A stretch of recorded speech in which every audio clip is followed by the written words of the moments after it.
मेरा हो मन स्वदेशी, मेरा हो तन स्वदेशी। चैनल की सभी अपडेट पाने के लिए सब्सक्राइब करें और प्रेस करें बेल आइकन। मेरा होवे कफन स्वदेशी। मैं भारत को भारतीयता की मान्यता के आधार पर फिर से खड़ा करना चाहता हूं, उस काम में लगा हूं। अनुष्का पोटी पीना डाल के पी ले।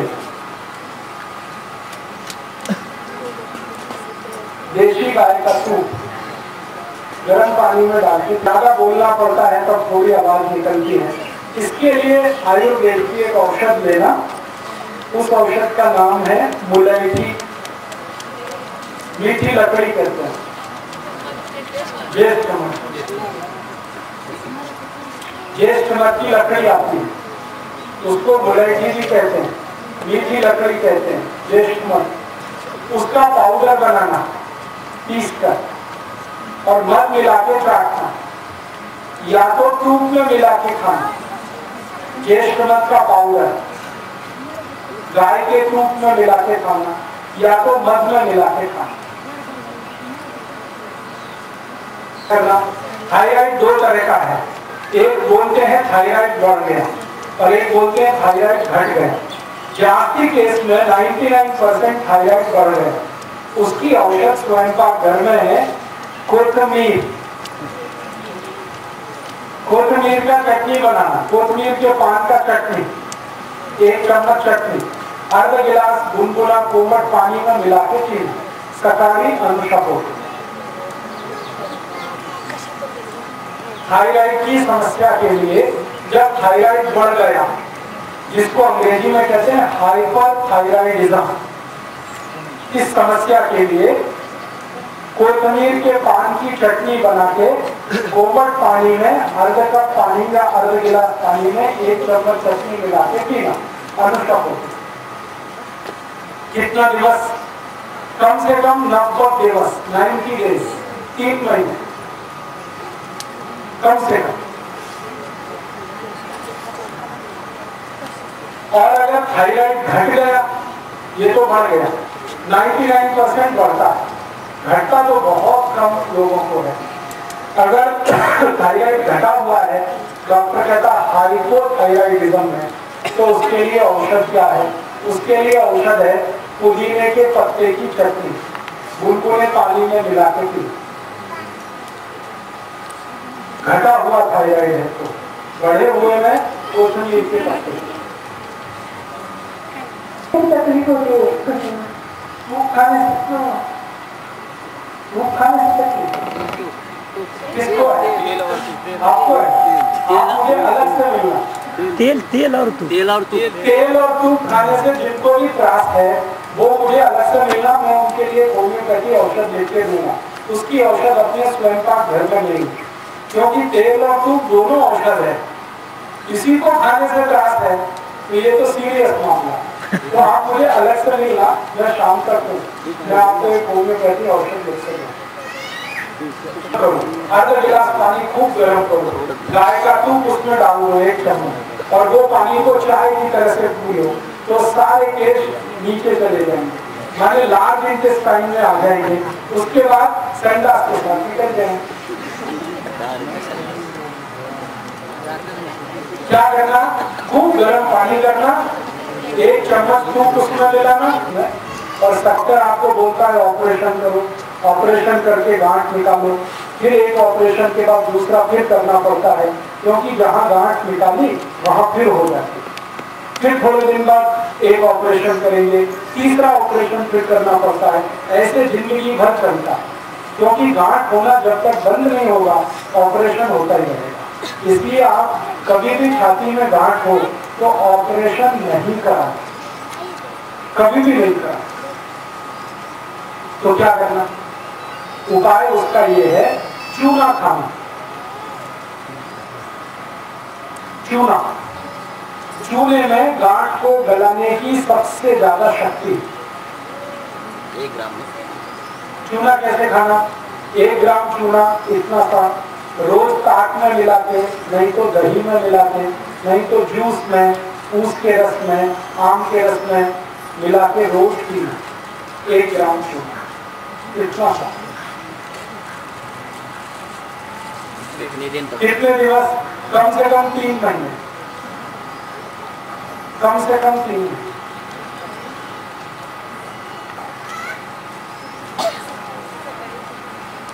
सुबह खाना चूना, जब भी खाना सुबह खाना।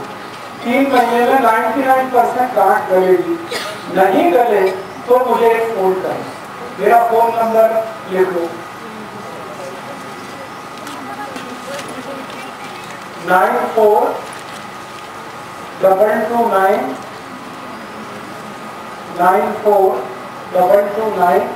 03599 942229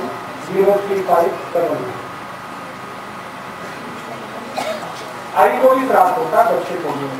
उस स्थिति के लिए क्या करना? ये भी छाती की ही बीमारी है। इसके लिए स्वयं पाक घर की एक औषध है, मेथी का दाना, वो आई को देना। कैसे देना? 1 चम्मच मेथी दाना 1 गिलास पानी में रात्रि को डालना, रात्रि पर्यंत पानी को रखना, सकाळी उठकर वो दाना चबा के आई खाएगी और पीछे से वो पानी पी। 3-4 दिवस अगर आपने ले लिया, आई को भरपूर दूध उतरेगा, भरपूर दूध उतरेगा। और एक दूसरे तरीके से ये उपयोग कर सकते हैं, मेथी दाने को पीस के पाउडर बना ले, उसका लड्डू बनाना, दूध और गुड़ मिला के वो लड्डू आई को देना, उसको खाने के बाद भी दूध, बहुत भरपूर दूध उतरेगा।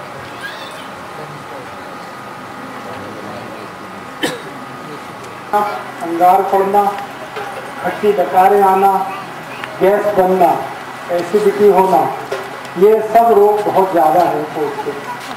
ये सभी रोगों की एक औषध हमारे स्वयं पाक घर में है। मैंने थोड़ी देर पहले बोला था, ओवा, अजवाइन। ओवा को सेक करना तवे पे और कांच की बाटली में भर के रखना। जीवन नंतर, भोजन के बाद आधा चम्मच उसको चबा के खाना, बस इतनी सी औषध। ओवा को सेक करना, तवे में सेक करना, कांच की बाटली में भर के रखना। फिर भोजन के बाद चबा के उसको खाना, आधा चम्मच। तो गैस बनना, एसिडिटी होना, हाइपर एसिडिटी होना, पेट में जलन होना, छाती में जलन होना, गले में जलन होना, ये सब समस्या एक औषधि से ठीक हो जाती है।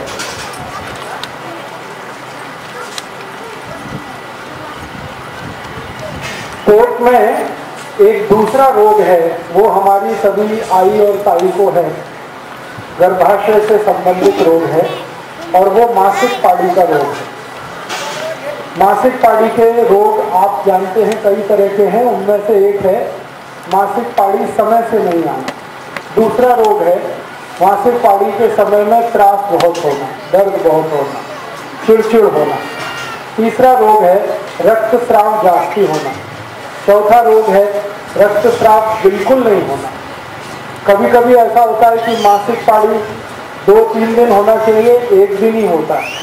कभी ऐसा भी होता है कि वो 15 दिन में ही फिर से आ जाता है। कई बार ऐसा होता है 2 महीने तक नहीं आता। तो ये सब मासिक पाली के जितने भी त्रास हैं, इसकी हमारे स्वयं पाक घर में बहुत अच्छी औषध है, या स्वयं पाक घर के बाहर औषध है। अशोक के पान का चटनी, अशोक है, अशोक का झाड़ देखा? अशोक, ये अशोक नहीं है, ये है, देखो ये झाड़ को क्या बोलते हैं मराठी? हाँ, ये अशोक का झाड़। अशोक के झाड़ 2 होते हैं, एक तो सीधा होता है लंबा, वो नहीं, और एक ऐसे फैला हुआ होता है गोल, जैसे ये है। ये वाला ज्यादा अच्छा। इसका क्या करना है, 5-6 पान तोड़ना, 6 पान, फिर उसका चटनी बनाना। चटनी बना के 1 गिलास पानी में उबालना, गरम करना, गरम करके उसको ठंडा करना, फिर उसको पीना।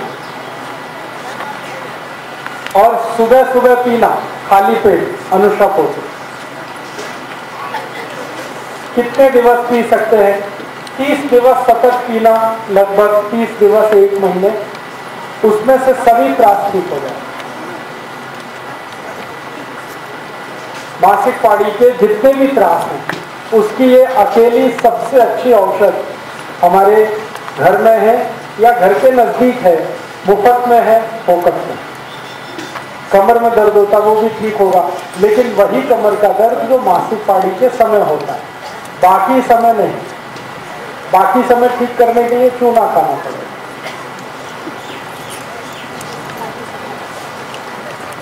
अभी मैं भोजन करता था, कोई 2-3 ताई मेरे पास आई थी मासिक पाड़ी की तकलीफ, उनके लिए भी यही औषध।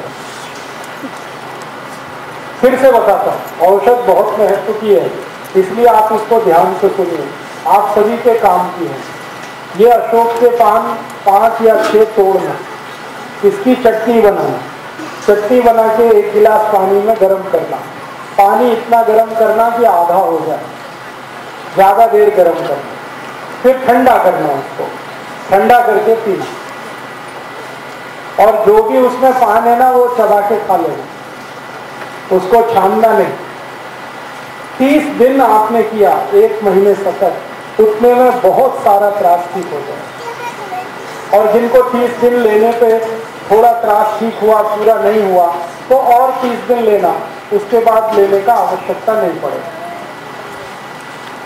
दूसरा एक औषधि है, वो भी इसी काम में आता है, मदद होता है। मासिक पाड़ी के दिनों में बहुत तकलीफ हो रही हो, दर्द हो रहा हो कमर में, पेट में, चिड़चिड़ हो रही हो, तो उस समय एक तात्कालिक औषधि है जो बहुत मदद करती है, बहुत आराम देती है, वो है गाय का दूध। गाय का दूध 1 चम्मच, 1 गिलास पानी गर्म करके डाल के उसको पीना। 1 गिलास पानी खूब गर्म करना, उबालता हुआ, जैसे चाय के लिए पानी गर्म करते हैं ना, इतना गर्म करना। फिर उसमें 1 चम्मच दूध डालना गाय का, फिर वो पानी पीना, चाय की तरह से पीना। चाय कैसे पीते हैं? सिप सिप करके, ऐसे पीते। तात्कालिक इससे बहुत आराम होता है। और ये सतत 4-5 दिवस ही पीना, जास्ती नहीं। जितना मासिक पाड़ी का समय है उतना ही समय पीना, 4 दिवस 5 दिवस, जास्ती से ज्यादा। सबके लिए, पेट के दर्द के लिए, कमर के दर्द के लिए, स्तन में बहुत दर्द हो रहा है, छाती में दबाव पड़ रहा है, सिर में बहुत चक्कर आ रहे हैं, टोके दुख रहा है, नींद नहीं आ रही है, बेचैनी हो रही है, मासिक पाड़ी के समय कुछ भी त्रास हो, उसके लिए। और सतत आपको जीवन पर्यंत, माने जब तक मासिक पाड़ी है तब तक ठीक रहे, कोई ज्यादा त्रास ना हो, उसके लिए आप चूना खाना, दही में डाल के, नहीं तो ताक में मिला। चूना कितना लेना? मैंने बोला थोड़ा सा चूना, 1 ग्राम, और 100 ग्राम दही या दही की ताक उसमें मिला के सुबह पीना। तो सतत जीवन पर्यंत आपको सब कुछ ठीक रहेगा।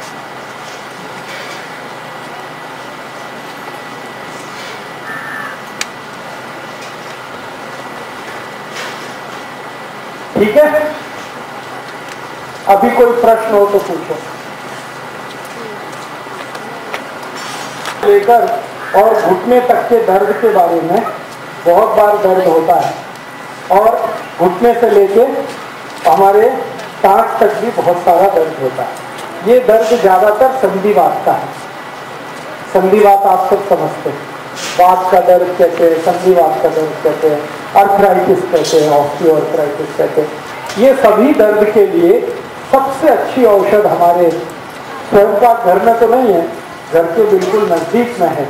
जैसे ये अशोक का पेड़ है, वैसे ही एक पारिजात का पेड़ होता है। पारिजात देखा आपने?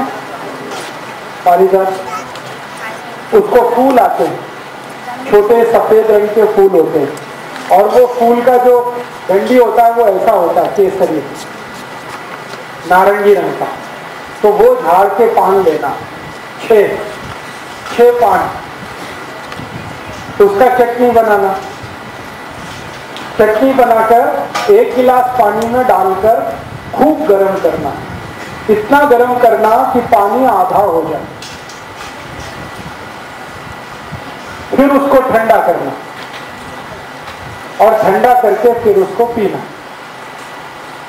अब इसमें ये ध्यान रखने का है कि अशोक के झाड़ के पान का पत्ते का जो चटनी और काढ़ा बनाना वो तो दिवस में कोई भी समय ले सकते हैं, लेकिन ये पारिजात के पान के पत्ते का जो है पारिजात के, ये सुबह ही लेना अच्छा, ये दिन में नहीं ले सकते, सुबह सुबह लेना। किसका? पारिजात के पान वाला सुबह लेना, खाली पोट लेना, अनुषा पोटी लेना, नाश्ता करने से पहले लेना। तो इसमें यह करना कि रात्रि को पान तोड़ के चटनी बना के गरम करके उसको रखना, सुबह उठकर उसको पी। तो गुर्दे का दर्द, घुटने का दर्द, कमर का दर्द, फिर यहाँ टांग से लेके और नी जॉइंट तक के बीच का दर्द, ये हमारी ये उंगलियों का दर्द, हड्डियों का सब तरह का दर्द इससे मिट जाता है। और कितना भी पुराना दर्द मिट जाता है। ये 30 दिवस सतत लेना, फिर थोड़े दिन के लिए कम करना या बंद करना, फिर दोबारा 30 दिवस ले सकते हैं। 30 दिवस लेना, 15 दिवस के लिए छोड़ देना, फिर से 30 दिवस ले सकते।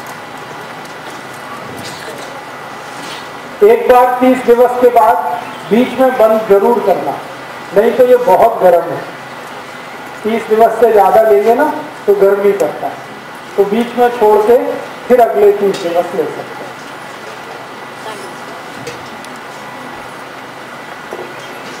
समझ में आया? ये फिर से समझ लीजिए, ये बहुत काम का है। कितना भी पुराना, 40 बरस पुराना, 50 बरस पुराना, 60 बरस पुराना, कितना भी पुराना। ये फिर से मैं बताता हूं, गुर्दे दुख रहे हैं, कमर दुख रही है, फिर आपके जंघा में दर्द है, ये आपके नी जॉइंट से लेके और एंकल जॉइंट्स के बीच में दर्द है, ये सभी दर्द जिसको हम संधिवात कहते हैं, बात कहते हैं, इसकी औषध है पारिजात के पान का काढ़ा। और मासिक पाड़ी के सभी त्रास के लिए औषध है अशोक के पान का काढ़ा। काढ़ा समझते हैं? पानी में उबाल के जो आपने तैयार किया वो काढ़ा ले, वो भी 30 दिन लेना। 30 दिन में सभी बीमारी ठीक होगी, नहीं ठीक हुई तो बीच में थोड़े दिन बंद करके फिर 30 दिन ले लेना। 30 दिन में 99% ठीक हो जाता है, जरूरत ज्यादा नहीं पड़ती। ज्यादा लोगों को तो 7-8 दिन में ठीक हो जाता है। ठीक है, अभी कोई प्रश्न है तो पूछो। ये दोनों विषय, हाँ, हर दिन बनाने का, हर दिन लेने का। ये बना के नहीं रख सकते। अभी बनाया आज और आज उसको पी लिया, फिर कल बनाया कल पी लिया। अभी आप मुझे ये बताइए कि आप में से किस किस के घर में अशोक का झाड़ है? बस, बाकी के घर में नहीं। गांव में है तो एक एक घर में लगा लो। गांव में है तो ठीक है, लेकिन किसी के घर से उसका थोड़ा सा पौधा लाके लगा लो, क्योंकि ये सबके घर में होना चाहिए, क्योंकि सभी को ये त्रास हो सकता है। जिसके भी घर में आई है, ताई है, उसको तो ये अवश्य चाहिए अशोक के झाड़ को घर में लगाए। और मेरा सबको और ये कहना है कि पारिजात का झाड़ भी घर में होना, देशी, हाँ, विलायती नहीं, देशी। ये जो अशोक का झाड़ लंबा जाता है ना, ये विलायती है, और ये ऐसे फैलता है, वो देशी। और पारिजात में विलायती होता नहीं, पारिजात सिर्फ देशी ही है। तो पारिजात का झाड़ सभी के घर में होना और अशोक का भी सबके घर में होना, तुलसी का तो है, ऐसे ही पारिजात का, अशोक का, ये 3 झाड़ सबके घर में होना आवश्यक। तो इस बार आप, अभी बारिश शुरू होगी, पाउस का सीजन आएगा, ये झाड़ आप जरूर लगा लें अपने घर में, बहुत काम आएगा, आपके भी काम आएगा, आपके पड़ोसियों के भी बहुत काम आएगा।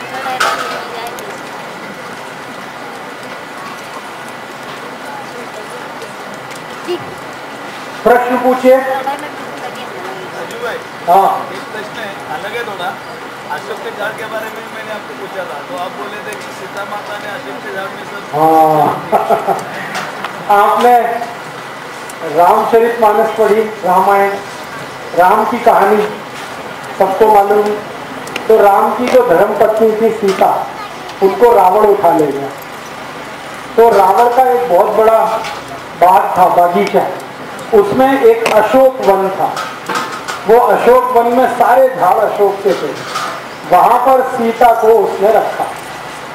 तो ये कहा जाता है कि उनको कितना मानसिक त्रास था, सीता जी को सारा मानसिक त्रास इतने वर्ष तक वो अशोक के झाड़ के नीचे रहकर ही उन्होंने ठीक किया। अशोक के झाड़ का कितना महत्व, सीता उसी के नीचे रहती थी और उसी के नीचे रहकर उन्होंने जीवित रखा अपने। तो अशोक का झाड़ बहुत अच्छा है, खासकर स्त्रियों के लिए सबसे अच्छा। तो हमारे घर में जितनी भी आई और ताई की समस्याएं हैं, मासिक पाड़ी की, गर्भाशय से जुड़ी हुई, वो सब समस्याओं की औषध अशोक के झाड़ के पान से ही बनती है। औषध ऐसे ही बनती है जो मैंने आपको बताया, पान तोड़ के, चटनी बना के, पानी में गर्म करके, पानी को उबाल कर, आधा करके, ठंडा करके पीना। ठीक है, कर पाएंगे और बताएंगे दूसरों को, क्योंकि ये बहुत लोगों को आवश्यक है इसकी माहिती।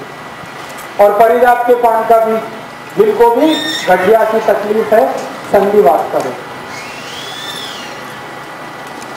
अभी कोई प्रश्न है तो पूछिए।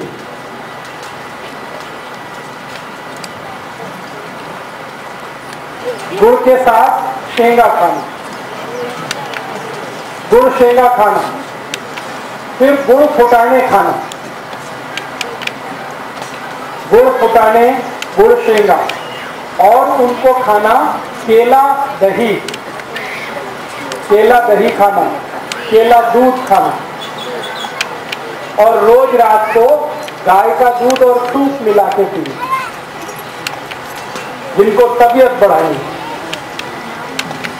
इन सभी के लिए ये उपाय।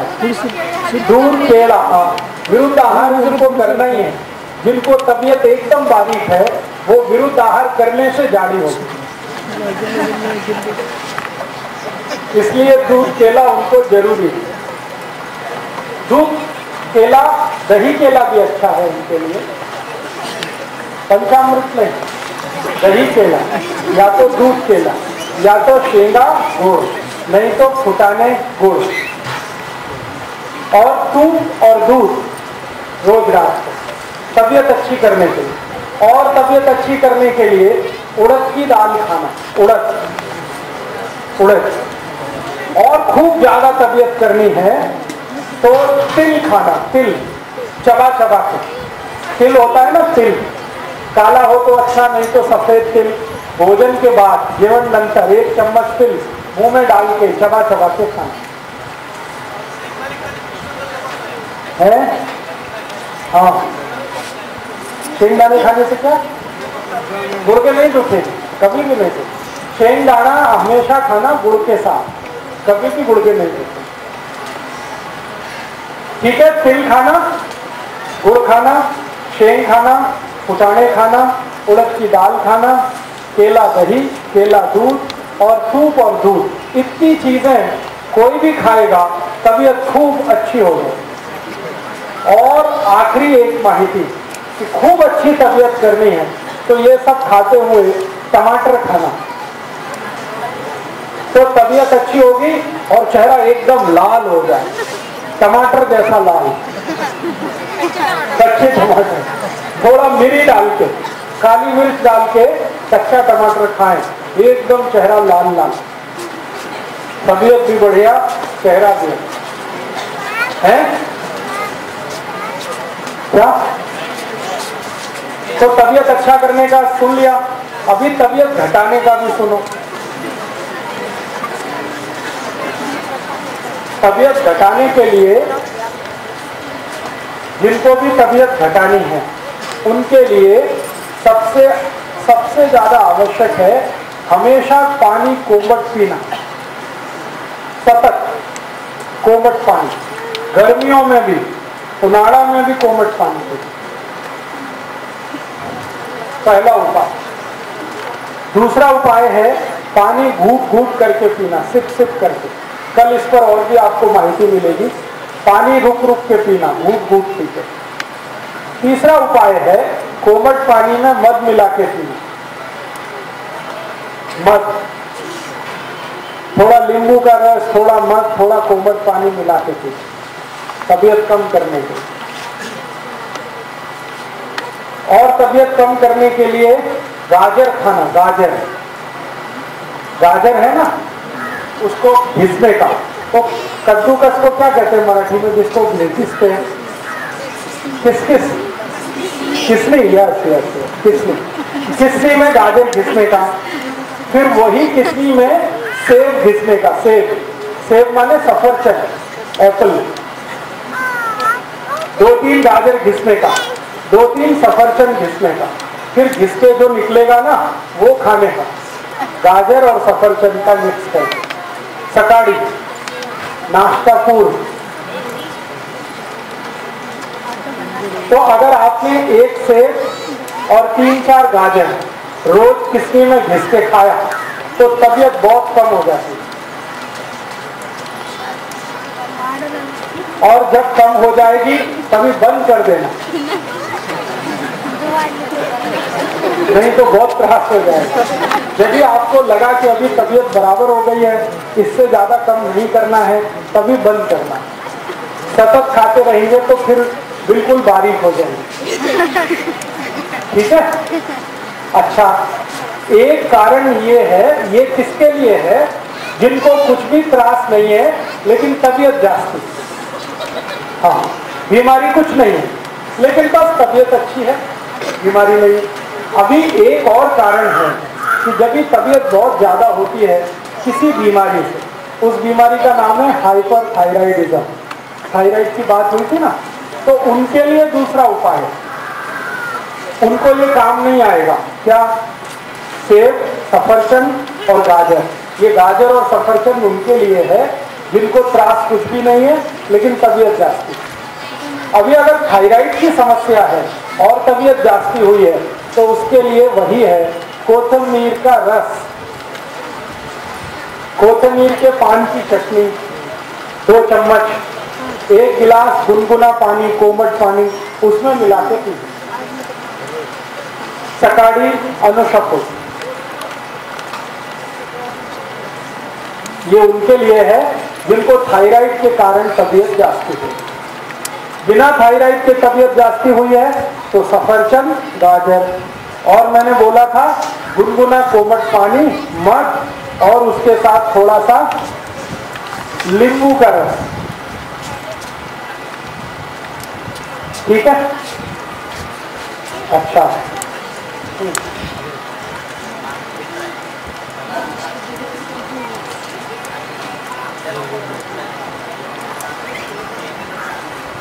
चलता रहता।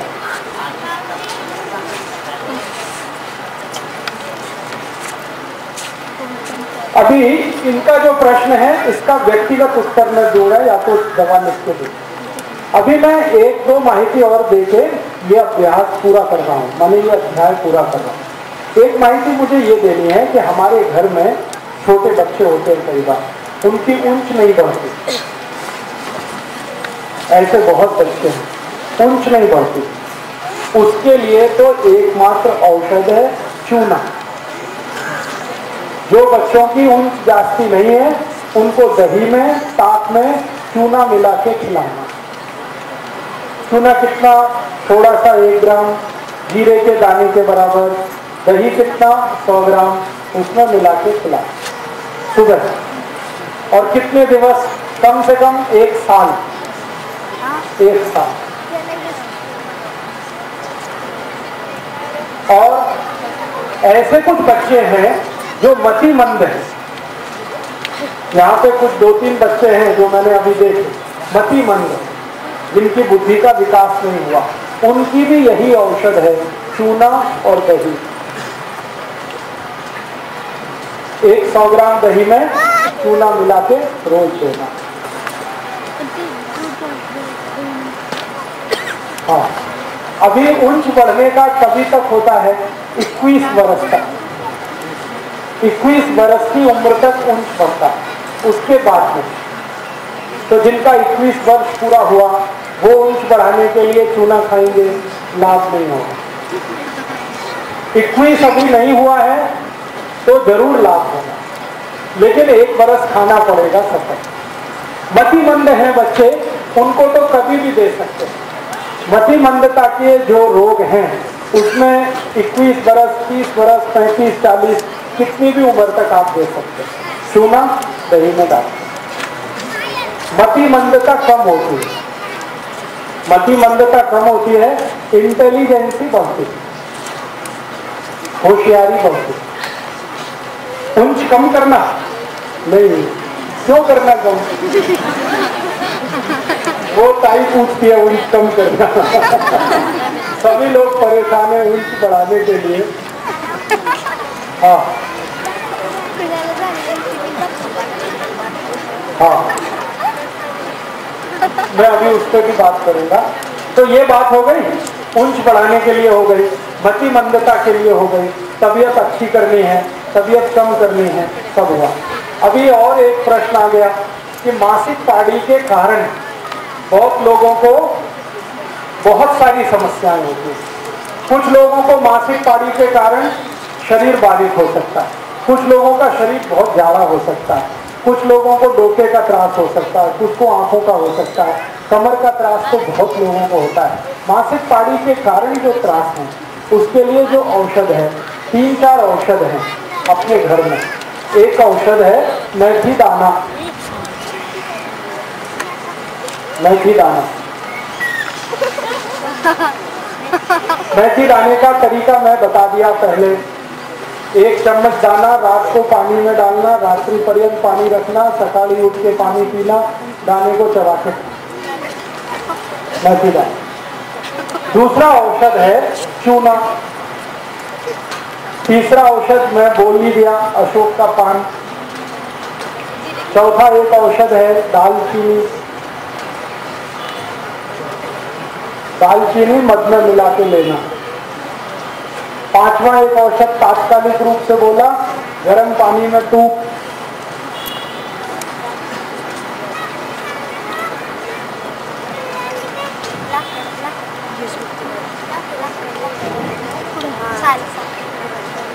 और एक आखिरी औषध है स्वयं पाक करना।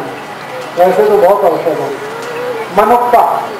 अब इसमें जो मनुक्का है वो काला वाला नहीं, काला वाला नहीं, काला छोड़कर कोई भी मनुक्का। मासिक पाड़ी के त्रास। खाने का तरीका वही, मनुक्के को पानी में डालना, रात्रि को सुबह उठकर पानी पीना, मनुक्का चबा के खाना। नहीं, एक एक करिए, एक साथ सब औषध करने का जरूरत नहीं है। कोई एक औषध करिए, आपको उसका परिणाम पूरा नहीं आया तो दूसरा कर सकते हैं, तीसरा कर सकते हैं। इस तरह से ट्राई करें।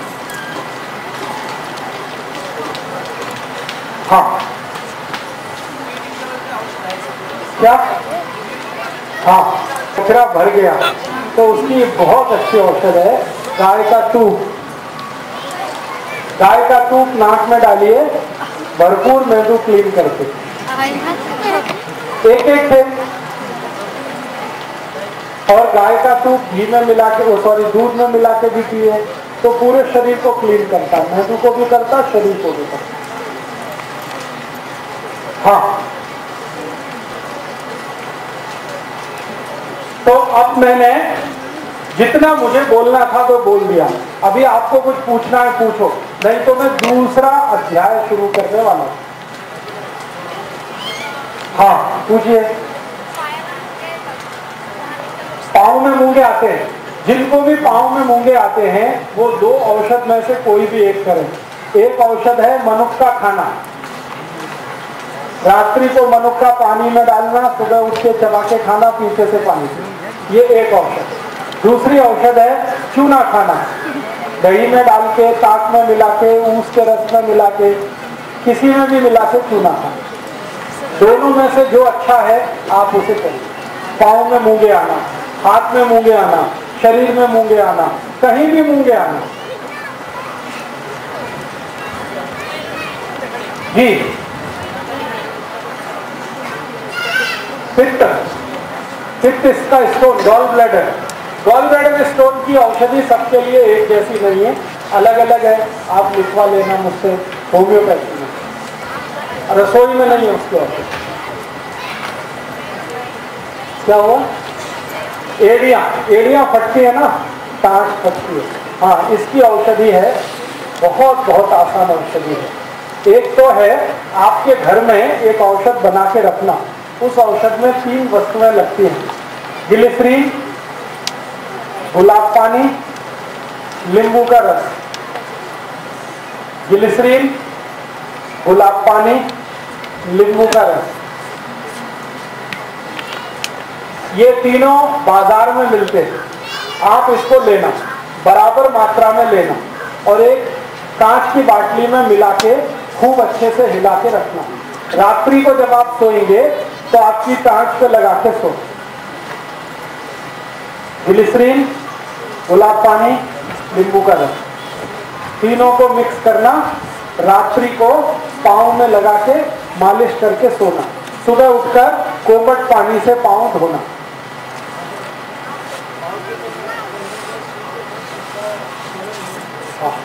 वो भी बता। तो इससे आपका जो चीरा पड़ता है ना पाँव में, ये बिल्कुल ठीक होगा। और इससे और भी एक चीज ठीक होती है, शियाड़ा में मुंह को अगर तकलीफ हो रही है, ड्राइनेस आ जाए, मुंह को शुष्कता आ जाए, या तो यहाँ चीरा पड़े होठ में, या भी यहाँ पे चीरा, तो शियाड़ा में ये चेहरे पे लगा के भी सोना। यही औषध, ग्लिसरीन, गुलाब पानी, नींबू का रस। बता, देख लिया? ये टाँच की बीमारी का हो।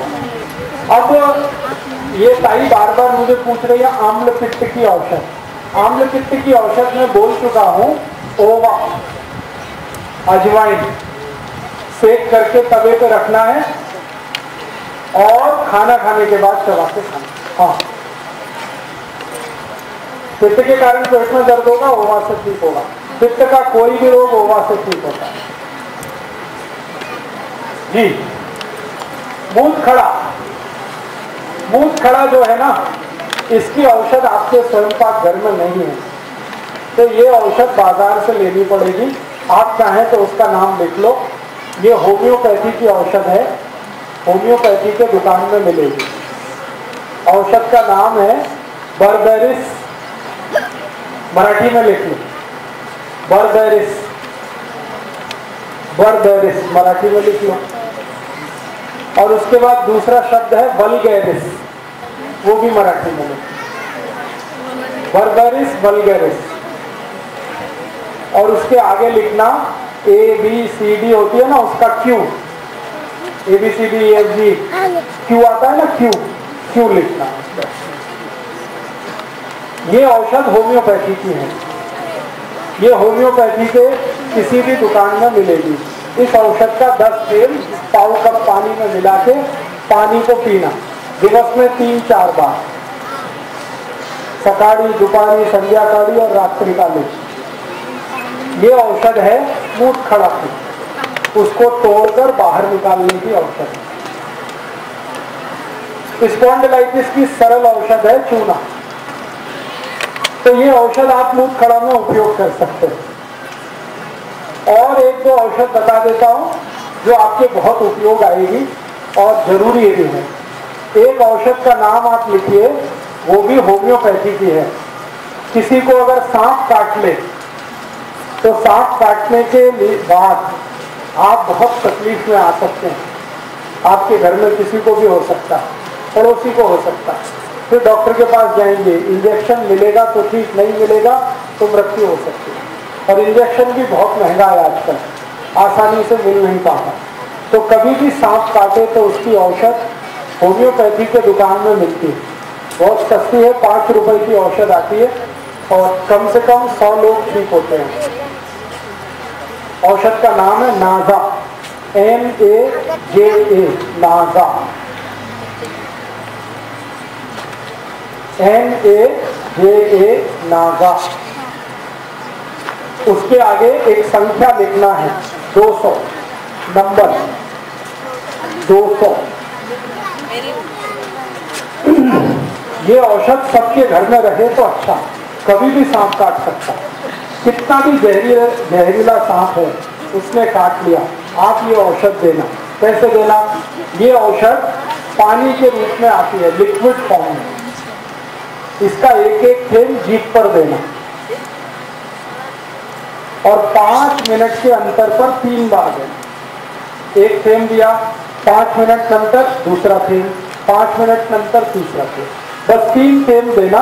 उतने में वो ठीक हो जाए, जिसको भी सांप ने काटा। फिर दोबारा देने का आवश्यकता नहीं। हाँ, सांप काट लिया, हो गया, इलाज हो गया ना। अभी डरने का नहीं, सांप काटने से कभी डरने का नहीं। मैं आपको एक माहिती देना चाहता हूँ, भारत में 530 जात के सांप हैं, 530, लेकिन सब जहरीले नहीं हैं। मुश्किल से 10 या 12 सांप हैं जो काटें तो उनका जहर तकलीफ देता है, बाकी तो बिन जहरी हैं। लेकिन हमारे मन में डर इतना है कि ऐसे ही हम मर जाते हैं डर से। सांप से नहीं मरते, उसके विष से नहीं, डर से मर जाते। तो आपको डर नहीं रहना चाहिए, ये औषध अगर हमारे घर में है। दूसरी औषध है, बिच्छू ने काटा तो।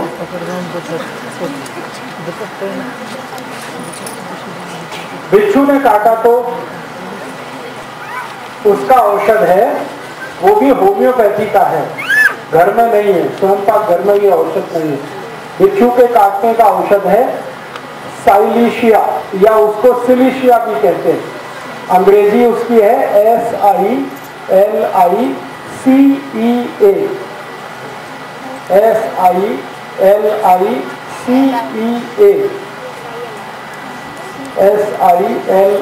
SILICEA, और उसके आगे वो संख्या लिखना है 200। ये भी होम्योपैथी का है और इसको भी ऐसे ही देना है। एक थेल जीभ पर, 5-7 मिनट बाद दूसरा थेल, फिर 5-7 मिनट बाद तीसरा थेल, 3 बार देना। उसके बाद हमेशा के लिए दर्द मिट जाए।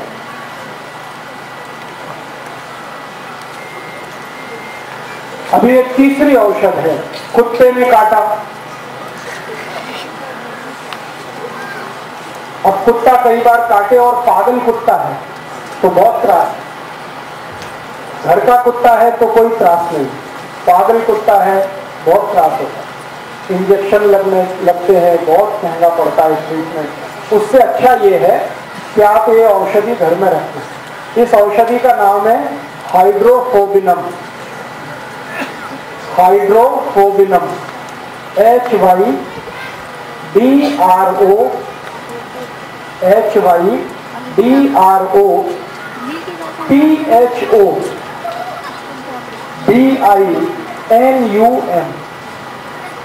हाइड्रोफोबिनम।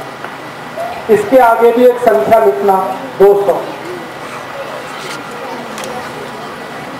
और ये औषध भी ऐसे ही देना।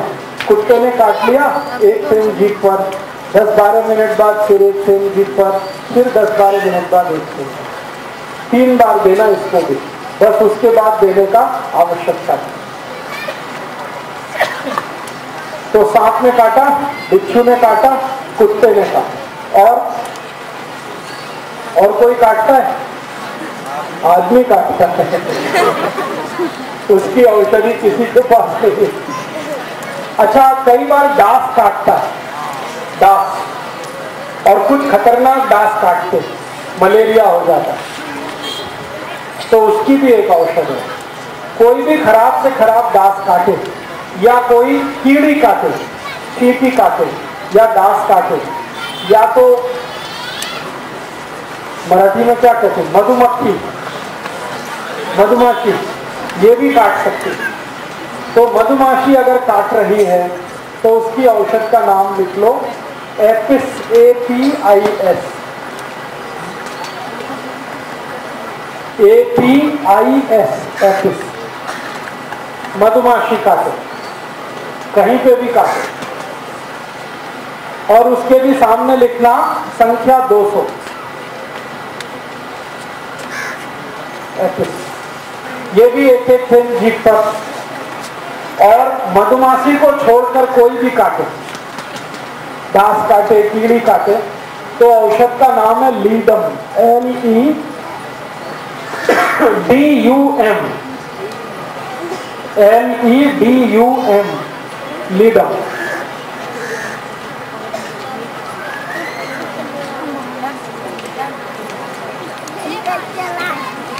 और मैं आपको एक छोटी माहिती देता हूं, लेकिन बहुत काम की है, कि अगर सांप ने आपके घर में गाय को काटा तो भी वही औषध काम करेगी, नागा। अगर बिच्छू ने गाय को काटा तो भी वही औषध काम करेगा। अगर कुत्ते ने गाय को काटा तो भी वही औषध काम करेगी, हाइड्रोफोबिन। जो औषध मनुष्य के शरीर को काम करती है वो गाय को भी काम करती है। मनुष्य के शरीर को काम आने वाली सभी औषध गाय के शरीर को भी काम करती है।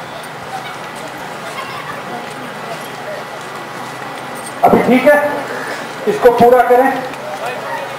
वो पानी में डाल दो, गाय जो पानी पीती है उसमें 2-4 फेर औषध का डाल देना, वो पानी पिला, 1 बार 2 बार 3 बार से जाती है कोई भी औषध। हाँ,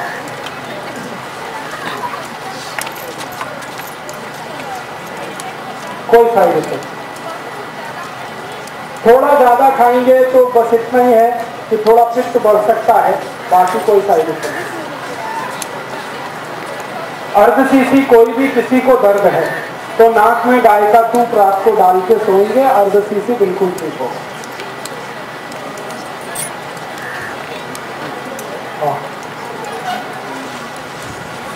रामकृष्ण, ये ल्यूकोडर्मा हो रहा है, पैचेज होते हैं उसके, रेडिएशन से होता है। हाँ बिल्कुल, ये पुदीने के पत्ते की चटनी से बिल्कुल ठीक हो। पेट साफ होने के लिए सबसे अच्छी औषध त्रिफला चूर्ण, दूसरी औषध मनुक्का।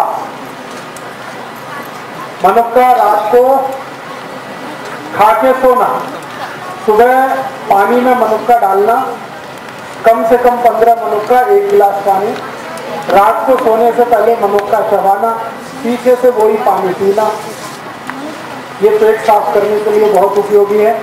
दूसरी औषध है त्रिफला चूर्ण, 1 चम्मच 1 गिलास पानी में डाल के सुबह सुबह उठकर पीना। ये दूसरी औषध। दोनों में से कोई एक करना, दोनों एक साथ कभी भी मत कर। अभी मैं एक दूसरी माहिती की तरफ आपको लेके जाना चाहता हूं। हमारे घर में कोई भी आई को बच्चे होते हैं तो हमारे बच्चे स्वस्थ हों, तंदुरुस्त हों, बहुत अच्छे मेधावी हों, उनके जीवन में इंटेलिजेंसी हमेशा रहे, IQ उनका बहुत अच्छा रहे, समाज का काम अच्छा करें, तो उसके लिए क्या करें? इसके लिए छोटे छोटे कुछ मैं उपाय बताता हूँ, आप जरूर उनका अपने जीवन में उपयोग करें। सबसे पहला उपाय है किसी भी आई को और किसी भी बाप को, माने पिता को, आई को और पिता को, दोनों को अपने जीवन में एक चीज हमेशा ध्यान रखनी पड़ेगी।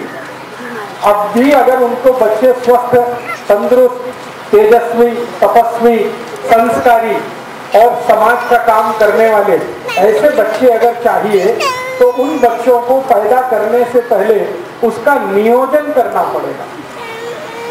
बिना नियोजन के जो बच्चे होते हैं वो ज्यादा से ज्यादा दाऊद इब्राहिम होते हैं। ये मेरा 15 साल का डॉक्टरी के पेशे का अनुभव है, तजुर्बा है। मेरे पास बहुत सारे मरीज आते हैं जिनको अपने बच्चों से त्रास है और वो बच्चे इतने त्रासवादी हैं, आई वड़िल को पीटते, आई कुछ बोले उसको मारते हैं, वड़िल कुछ बोले उसको मारते हैं, आई वड़िल के कंट्रोल में नहीं रहते। जब उन बच्चों के बारे में मैं पूरी हिस्ट्री लेता हूँ तो अंत में जाके पता चलता है कि वो बिना नियोजन के उत्पन्न हुए, बाई एक्सीडेंट। हाँ, तो मेरा आप सभी को ये विनम्र निवेदन है कि जिनको अपने बच्चे तेजस्वी, तपस्वी, संस्कारी, समाजकर्मी, राष्ट्रवादी, धर्म के प्रति श्रद्धा रखने वाले, आई वड़िल की सेवा करने वाले ऐसे बच्चे अगर चाहिए तो उसके लिए नियोजन करना पड़ेगा। बिना नियोजन के वो बच्चे नहीं होते। सबसे पहला फैसला आपको ये करना पड़ेगा। जैसे आप बहुत सारे काम के लिए नियोजन करते हैं, घर बांधने के लिए नियोजन करते हैं। कैसे करते हैं? एक एक पैसा बचाते हैं, जितनी पगार है उसमें से पैसा काट काट के बचा बचा के घर बांधने का नियोजन हमारा होता है। ऐसे ही हम नौकरी के लिए बहुत सारे नियोजन करते हैं, तो ऐसा ही नियोजन आपको करना है। ठीक है? अब नियोजन क्या है? नियोजन करना है, ये पहली बात ध्यान रखिए। बिना नियोजन के बच्चे होंगे तो मैंने आपको बताया वो संस्कारी हो नहीं सकते। और आज के समय में दुख और दुर्दैव की स्थिति ऐसी ही है कि ज्यादा बच्चे बिना नियोजन के ही हो रहे हैं। इसलिए आई वड़िल भी परेशान है, समाज उनसे परेशान है, देश भी उनसे परेशान है। ये त्रासवादी, आतंकवादी, देशद्रोही, ये सब हमारे ही अपने बीच के बच्चे हैं। लेकिन ये कैसे त्रासवादी हो गए, कैसे देशद्रोही हो गए? बिना नियोजन के होने के कारण। तो नियोजन करना पड़ेगा। अब नियोजन में क्या क्या करना पड़ेगा?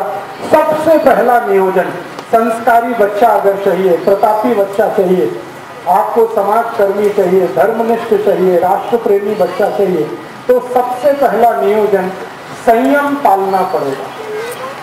ये सबसे पहला नियोजन। बिना संयम के अच्छे बच्चे नहीं हो सकते। तो संयम आपको अपने जीवन में रखना पड़ेगा। और वो संयम रखने का तरीका क्या है? संयम रखने का बहुत सरल तरीका है, ज्यादा समय ब्रह्मचर्य का पालन करना। ब्रह्मचर्य संयम पालने का सबसे बड़ा तरीका है, सबसे आसान तरीका ये ब्रह्मचर्य का पालन करना। अभी मेरा जो फिजियोलॉजी और एनाटॉमी का अभ्यास है, विज्ञान का जो अभ्यास है, उस अभ्यास के हिसाब से मैं एक जानकारी देना चाहता हूँ। इस जानकारी को आप गंभीरता से सुने, स्वीकार करें। स्त्री के लिए संयम पालना बहुत आसान है, पुरुष के लिए नहीं। माने क्या है? ब्रह्मचर्य का पालन किसी स्त्री को करना हो तो वो बहुत आसानी से कर सकती है, पुरुष के लिए ये संभव नहीं होता। क्यों? इसलिए कि ईश्वर ने स्त्री का शरीर ऐसा बनाया है जो पुरुष से ज्यादा अच्छा है क्वालिटी में। कुछ ऐसे हार्मोन्स हैं, कुछ ऐसे केमिकल्स हैं जो स्त्री शरीर में ही है, पुरुष शरीर में नहीं है। और वही हार्मोन स्त्री को ब्रह्मचर्य पालन करने में मदद करते हैं। तो स्त्री को ब्रह्मचर्य पालना अगर करनी है तो वो उसके लिए बहुत सहज है, सरल है, बहुत आसान है। जैसे हमारे जीवन के बहुत सारे काम हम सहजता से और आसानी से करते हैं, वैसे ही ब्रह्मचर्य का पालन और संयम का पालन किसी भी स्त्री को बहुत आसान है। पुरुष को उसके लिए प्रयास करना पड़ता है, स्त्री वो बिना प्रयास के ही कर सकती। तो मैं ये बात जो कह रहा हूँ वो सब भाइयों के लिए कह रहा हूँ कि अगर अच्छी संतान चाहिए, तेजस्वी, तपस्वी, संस्कारी संतान चाहिए तो आपको ब्रह्मचर्य का पालन करना। अब ब्रह्मचर्य का पालन करना है तो इसका मतलब क्या है? इसका मतलब सीधा सा ये है कि आप अपने जीवन का थोड़ा ऐसा नियोजन करो जिसमें ज्यादा आपको स्त्री के साथ संसर्ग ना करना पड़े। साल में 1 या 2 बार करें तो सबसे अच्छा, नहीं तो महीने में सिर्फ 1 बार। ऐसा आपको अपने जीवन में कुछ नियम बनाना चाहिए। इस नियम का पालन करने के लिए संकल्प चाहिए। संकल्प के लिए आपको एक औषधि की मदद लगेगी, तो वो आप याद रखिए। वो औषधि है आल का रस, आल, अदरक। तो अदरक का टुकड़ा अगर मुंह में रख के चूसते रहें तो ये हमारे संकल्प को मजबूत करने में बहुत मदद करता है। किसी भी तरह का संकल्प हो, ब्रह्मचर्य पालन का संकल्प हो, व्यसन मुक्ति का संकल्प हो, पैसे के पीछे नहीं भागने का संकल्प हो, अपने जीवन में साधारण तरीके से रहने का संकल्प हो, ये सभी संकल्पों में मदद करता है। तो हमें अच्छी संतान के लिए संयम का पालन ब्रह्मचर्य की मदद से करना है और कोशिश करनी है कि साल में 1 या 2 बार, नहीं तो महीने में ज्यादा से ज्यादा 1 बार, ये आपको करना है पुरुषों को। स्त्रियों के लिए ये सहज है, सरल है, क्योंकि भगवान ने उनको कुछ ज्यादा गुण दिए हैं, उनमें से एक गुण ये है। अब ये गुण होने का एक ही कारण है, मैंने बताया कि उनके शरीर में कुछ ऐसे हार्मोन्स हैं जो पुरुष के शरीर में नहीं। अब उन हार्मोन्स का नाम लेके कॉम्प्लिकेशन नहीं करना चाहता, बस आपको समझाने के लिए। तो आपको बच्चों का नियोजन करना है और नियोजन इस तरीके से करना है। पहला कदम उस नियोजन का संकल्प करना ब्रह्मचर्य का। दूसरा, नियोजन का दूसरा भाग क्या? दूसरा भाग आपको नियमित रूप से अपने जीवन में चूने का इस्तेमाल करना। चूना, चूना मैंने बार बार आपको बोला है, ये दोनों को इस्तेमाल करना है, स्त्री को पुरुष को। तरीका मैंने बता दिया है, दही में डाल के, ताक में मिला के, रस में मिला के, जैसे भी आपको लेना है। 1 ग्राम चूना, ये दूसरा हिस्सा। तीसरा, आपको खान पान का ध्यान रखना। खान पान का ध्यान कैसे रखना है? अगर आपको आपके जीवन में ऐसे बच्चे चाहिए जो छत्रपति शिवाजी महाराज जैसे हों, राणा प्रताप जैसे हों, तो खान पान का बहुत आवश्यक ध्यान रखना पड़ेगा। वो ध्यान कैसा रखना पड़ेगा? आपका भोजन सात्विक होना है।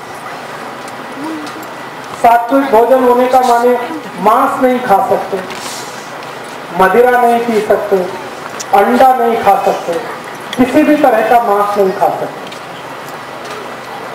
कोई भी मांस नहीं चलेगा। तो सात्विक भोजन का माने निरामिष भोजन, सात्विक भोजन का माने शाकाहारी भोजन, सात्विक भोजन का माने बगैर अंडे का भोजन। ये सात्विक भोजन का आपको अपने जीवन में पालन करना ही पड़ेगा, बिना उसके आपके बच्चे तेजस्वी तपस्वी नहीं होने वाले।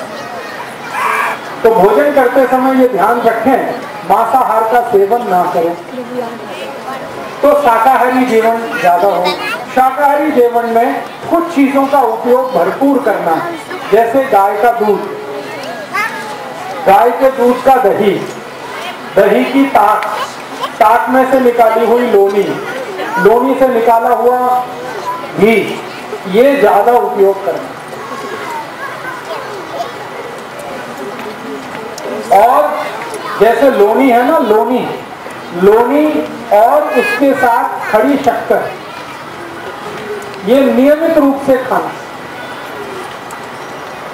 दोनों को खाना, पति को भी पत्नी को भी। लोनी, खड़ी शक्कर नियमित रूप से। सूप ना भी खाएं तो चलेगा, लेकिन लोनी और खड़ी शक्कर नियमित रूप से लेना। लोनी जो है ना, मक्खन नहीं है, मक्खन अलग है, लोनी अलग है, समझते हैं ना? वो दही में वो चलाते हैं, मराठी में क्या कहते हैं उसको, मथानी, रवी, तो रवी चला के जो निकलेगा वो लोनी। मक्खन जो है वो दूध से ही निकाला जाता है सीधे, तो लोनी खानी है, मक्खन नहीं। तो लोनी और थोड़ा सा खड़ी शक्कर नियमित रूप से, दोनों पति पत्नी उपयोग करें। कितना लें, मात्रा कितनी हो, कम से कम 25 ग्राम लोनी और 5 से 10 ग्राम खड़ी शक्कर।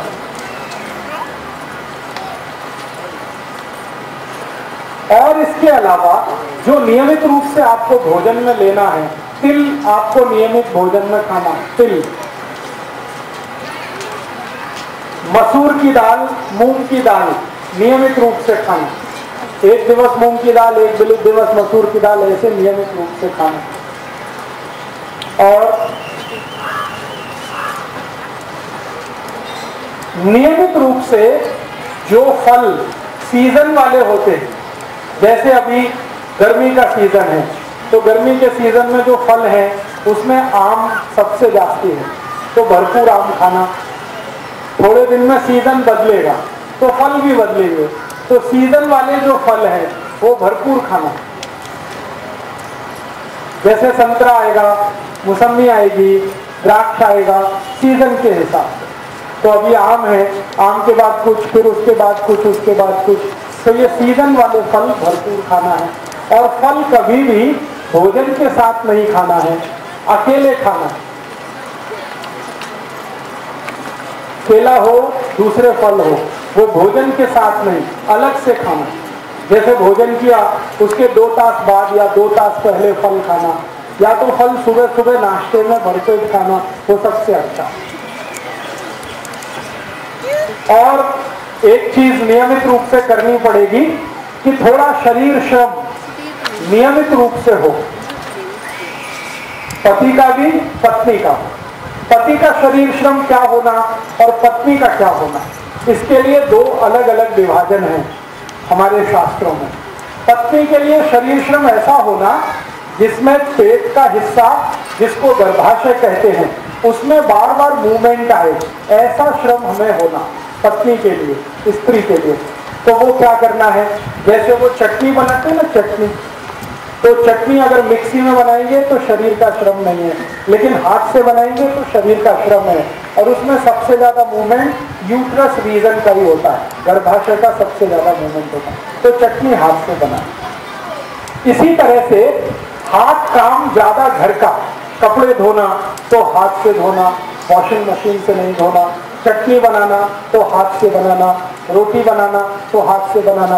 आजकल रोटी बनाने का मशीन आ गया है, इसलिए मुझे ये बोलना पड़ता है, रोटी बनाना तो हाथ से, कपड़े धोना तो हाथ से, चटनी बनाना, ये सब स्त्रियों के लिए।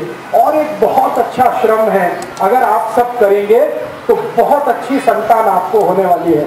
वो श्रम क्या है, चाकी चलाना।